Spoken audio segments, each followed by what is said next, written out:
పైన పేదల పక్షాన యుద్ధానికి సిద్ధంగా వచ్చిన రాయలసీమ బిడ్డలారా, రాప్తాడు మీకు స్వాగతం పలుకుతోంది. బ్రిటిష్ దొరలపై తిరుగుబాటు చేసిన తొలి భారతీయుడు మన సీమ బిడ్డ ఉయ్యాలవాడ నరసింహారెడ్డి. ఎట్లా ఉంటాడో తెలుసా? ఎట్లా ఉంటాడో? దాతృత్వంలో బుడ్డ వెంగళరెడ్డి, రాజసంలో రాజశేఖర్ రెడ్డి, పౌరుషంలో సైరా నరసింహారెడ్డి.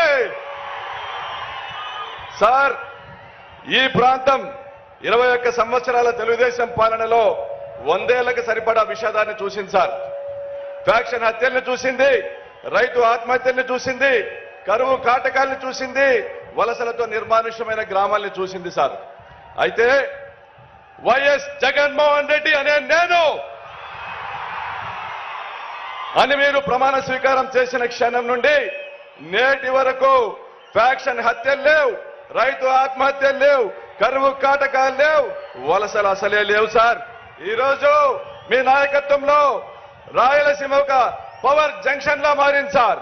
రాయలసీమ ఒక వాటర్ బ్యాంక్ లా మారిపోతా ఉంది. ఒక ఇండస్ట్రియల్ హబ్ లా మార్చిన మీకు ఏమిచ్చి రుణం తీర్చుకోవాలి సార్?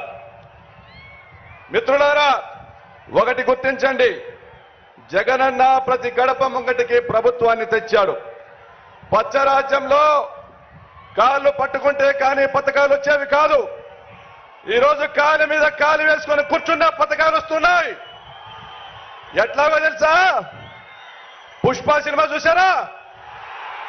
ఈ కాలు నాదే, ఈ కాలు నాదే. ఆ విధంగా జగనన్న మనకు అండగా ఉన్నాడు కాబట్టి ఈ రోజు రాయలసీమ అభివృద్ధికి కేరా పట్టస్ గా మారింది సార్. ఒక కడపలోనే కాదు సార్, గడప గడప కొలిచే దైవం రాజశేఖర రెడ్డి గారు. చిత్తూరు జిల్లా నుంచి వచ్చిన మిత్రులారా, మీకోసం వస్తూ రాజన్న మరణించినాడన్న విషయం గుర్తుంచుకోండి. కర్నూలు జిల్లాలో ఆయన తుది శ్వాస వదిలారు. కడప జిల్లాలో ఆయన శాశ్వత నివాసం ఎంచుకున్నారు. అనంతపురం జిల్లా ఆయన జ్ఞాపకాలతో జీవిస్తోంది ఈరోజు, రాజన్న జ్ఞాపకాలతో. సార్, తిరుమల వెంకన్న సాక్షిగా, శ్రీశైలం మల్లన్న సాక్షిగా, కదిరి లక్ష్మీ నరసింహస్వామి సాక్షిగా, మా దైవం రాజన్న సాక్షిగా, నిన్నే నమ్ముకున్న కార్యకర్తల సాక్షిగా రాయలసీమ బిడ్డలందరము నీ అడుగులో అడుగు వేయడానికి సిద్ధంగా ఉన్నాం. మిత్రులారా, 14 సంవత్సరాల చంద్రబాబు పాలనలో మన ప్రాంతంలో తెగిన తాలి బొట్లు గుర్తు తెచ్చుకోండి. రైతులకు జరిగిన అన్యాయం గుర్తు తెచ్చుకోండి. నిరుద్యోగులకు జరిగిన మోసం గుర్తు తెచ్చుకోండి. పొదుపు సంఘాల మహిళలకు జరిగినటువంటి మోసం గుర్తు తెచ్చుకోండి. మనం ఎదుర్కొన్న అవమానాలు, మనపై పెట్టిన కేసులు గుర్తు తెచ్చుకోండి. ఇప్పుడు మనం తలెత్తుకొని తిరగలుగుతా ఉన్నామంటే మన జగనన్న మనం గ్రామాల్లోకి వెళ్తే ప్రతి ఇంటికి పథకాలు ఇచ్చి మనము తలెత్తి తిరిగేలా చేశాడు. ప్రతి ఇంటికి మేలు చేశాడు.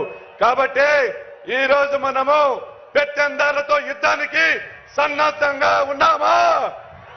సిద్ధమా? సీమ పౌరుషాన్ని చూపిద్దామా?